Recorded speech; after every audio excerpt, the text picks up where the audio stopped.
मेरा नाम मेजर ऋतु मलिक है। मैं पिछले 9 साल से भारतीय थल सेना में कार्यरत हूँ। अपने ये 9 साल के करियर के दौरान मैं अपने देश में अलग-अलग टेरेन में काम कर चुकी हूँ। 19 के लिए मेरा सिलेक्शन पिछले साल अक्टूबर में हुआ और यहाँ पर अपर नाइल स्टेट में मालाकल में मैं अभी लगभग 4 महीने पूरे कर चुकी हूँ। यहाँ पर मैं एक सेक्टर हेडक्वार्टर के ऑपरेशंस सेक्शन का हिस्सा हूँ। मेरी पढ़ाई इनिशियल स्कूलिंग और कॉलेज दिल्ली से हुआ है एंड फौज में आने के लिए मुझे मोटिवेशन मेरे फादर से मिला, जो खुद इंडियन आर्म्ड फोर्सेस का एक हिस्सा थे।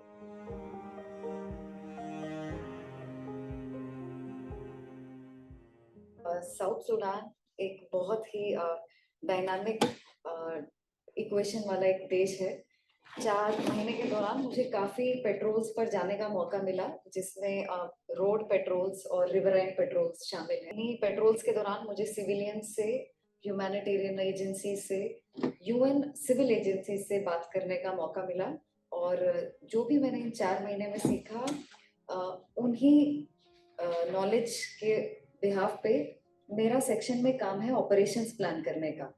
अमूमन रोजमर्रा के दौरान हम एक दिन पहले अपने इंटेलिजेंस इनपुट को कोलेट कर, उन्हें एनालाइज कर आगे आने वाले दिनों के लिए कुछ पेट्रोलिंग शेड्यूल्स निकालते हैं, कुछ ऑपरेशंस प्लान करते हैं। जैसा कि आपको पता होगा कि सूडान में एक रिफ्यूजी क्राइसिस हुआ। रेंक, जो कि साउथ सूडान का एक हिस्सा है, वहां से काफी रिफ्यूजी इन्फ्लक्स हुआ। तो क्योंकि रेंक अपर नाइल स्टेट का पार्ट है, तो वहां के लिए हमने काफी पेट्रोल्स, काफी ऑपरेशंस प्लान किए।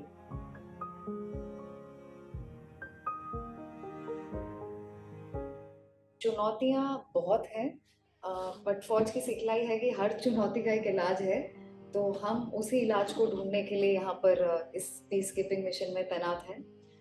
सबसे पहली चुनौती जो मुझे साउथ सूडान में अपर नाइल स्टेट में लगी, वो है लैंग्वेज बैरियर।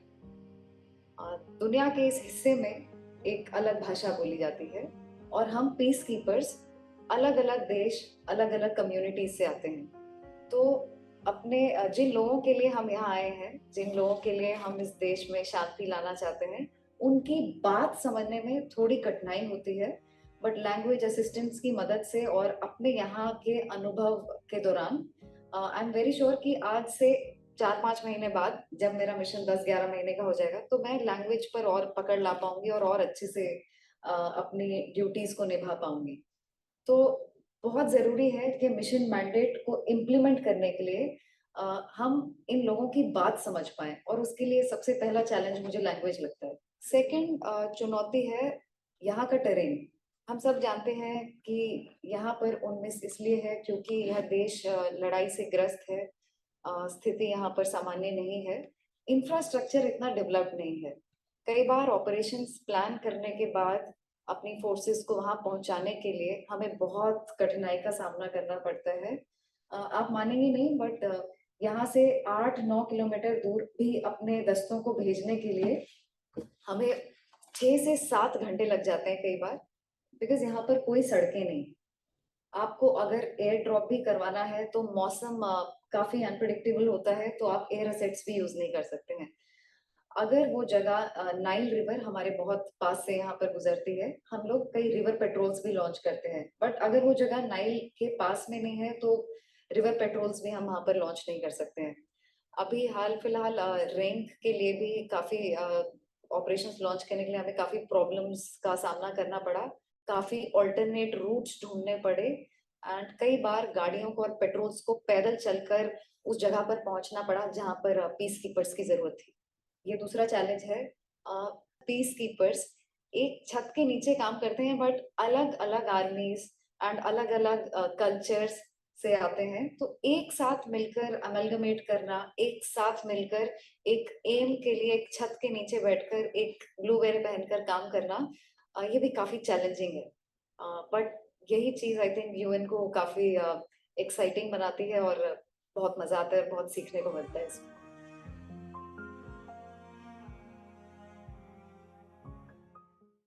ये चीज हम सब जानते हैं कि महिलाएं इस दुनिया की आधी आबादी है।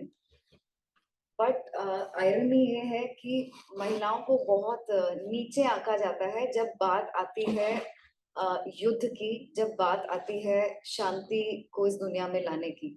बट मैं दावे से ये चीज कह सकती हूँ कि यूएन ने जब ये फैसला किया है कि वे महिला पीस कीपर्स की संख्या बढ़ाना चाहते हैं यूएन मिशंस में, तो इसके पीछे एक बहुत अच्छी हिस्ट्री और बहुत इफेक्टिव बैकग्राउंड है।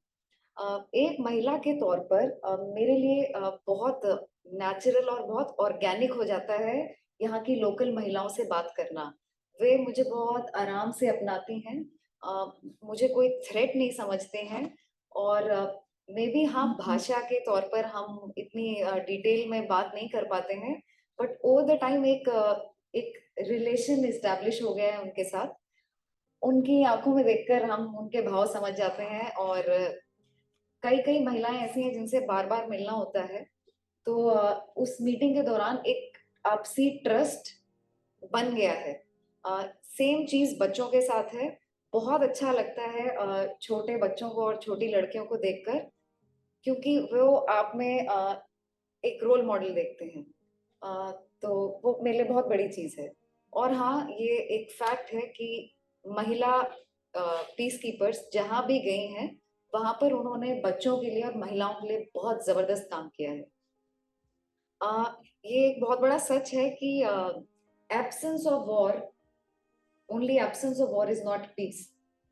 तो शांति का मतलब इससे थोड़ा ज्यादा है। शांति का मतलब है महिलाओं का सशक्तिकरण, हम सबके लिए बराबर अधिकार, बच्चों के लिए एक सेफ फ्यूचर। तो महिलाएं जो है एज सच, ये उन्हें भगवान ने ऐसा बनाया, उनके नेचर में है कि वे अपने परिवार को, अपने समाज को एकजुट करके रखती हैं।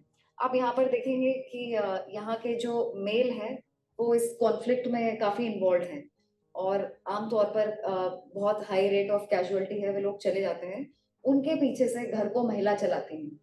तो साउथ सूडान में मैंने महिलाओं को हर जगह देखा है, घर चलाते हुए, जमीन खोदते हुए, मछलियां बेचते हुए, सब्जियां बेचते हुए। वे हर प्रकार के काम करती हैं, और मैं बहुत श्योर हूँ कि जब साउथ सूडान UNMISS की मदद से ये युद्ध से शांति तक का सफर तय करेगा, तो महिला पीस कीपर्स और लोकल महिलाएं एक जबरदस्त इसमें हिस्ट्री लिखेंगी।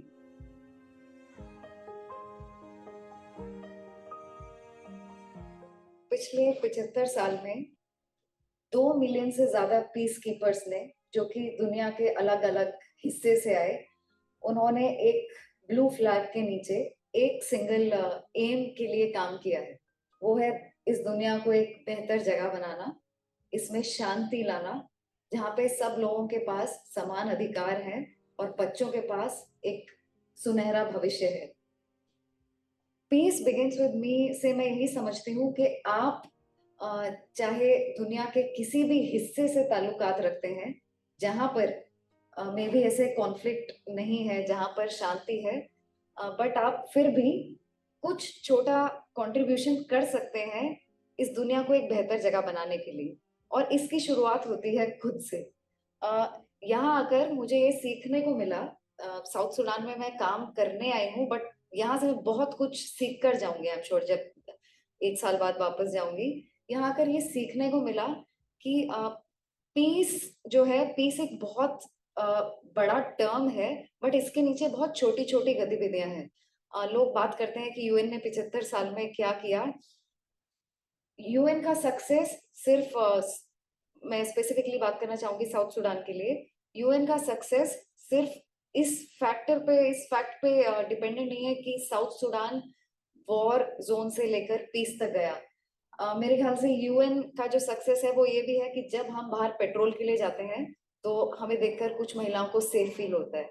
जब हम बाहर जाते हैं तो हम एक महिला को, उस दिन उसके साथ रेप होने वाला था, हम उससे उस रेप से बचाते हैं। इस पर भी डिपेंडेंट है कि एक बच्चा हमें देखता है, एक छोटी लड़की हमें देखती है, तो हमें आइडियलाइज करती है कि अगर ये महिला सशक्त हो सकती है तो मैं भी हो सकती हूँ। तो हम सब पीस कीपर्स अपना छोटा छोटा एक रोल निभाते हैं, अपने आप से शुरुआत करते हैं उस पीस के बड़े सागर में अपनी एक बूंद भर कंट्रीब्यूशन से, और ये कामना करते हैं कि ये एक दिन सच होगा और the world will be a better place.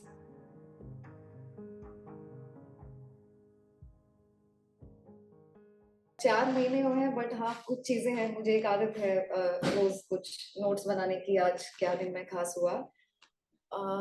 जैसे मुझे फोटोग्राफी का थोड़ा शौक है, तो मैं जब भी आपको पता होगा कि मलाकल में साउथ सूडान का सबसे बड़ा पीओसी कैंप है, एंड शाम को वॉक के दौरान, जॉगिंग के दौरान, जब भी मैं उस कैंप के बगल से गुजरती हूँ तो मैं देखती हूँ वहां पे बहुत सारे छोटे बच्चे बहुत दुनिया को भुलाकर, दुनिया की देश की सच्चाई को भुलाकर मजे से फुटबॉल खेलते हैं। तो ऐसी स्माइल्स मैंने दुनिया में कहीं नहीं देखी है जैसी मैंने यहाँ पीओसी कैंप के बाहर खेलते हुए बच्चों की देखी है। तो ये एक चीज आई थिंक मुझे लाइफ लॉन्ग इंस्पायर करेगा। जो इतने कॉन्फ्लिक्ट, इतनी परेशानियों के बावजूद जो लोग ऐसे मुस्कुरा सकते हैं, कुछ देर के लिए ही सही, बट मुस्कुरा सकते हैं, तो आधी जंग वो ऐसे ही जीत जाते हैं। तो ये मैं कभी नहीं भूलूंगी, कैसे पीओसी में रहते हुए इतनी मुश्किलों के बावजूद लोग जबरदस्त स्माइल करते हैं। सेकेंड ये चीज, यहाँ पर क्योंकि मेरे कलीग्स अलग अलग देशों से ताल्लुकात रखते हैं, तो ये मल्टी कल्चरल जो चीजें हैं वो मुझे बहुत पसंद है। लोगों के रिलीजन के बारे में, उनके खाने पीने की आदतें, उनके फेस्टिवल्स के बारे में बहुत प्यार से और बहुत अंडरस्टैंडिंग से बात करते हैं। यहाँ आकर सच में लगता है कि दुनिया जो है वो एक है, कोई देश, कोई बॉर्डर वॉर्डर कुछ नहीं है। मतलब वो कॉन्सेप्ट ऑफ यूनिवर्स जो चीज है वो सच होती नजर आती है, और बहुत को एग्जिस्टेंस, वो मैं याद रखूंगी और अपने साथ लेके जाऊंगी।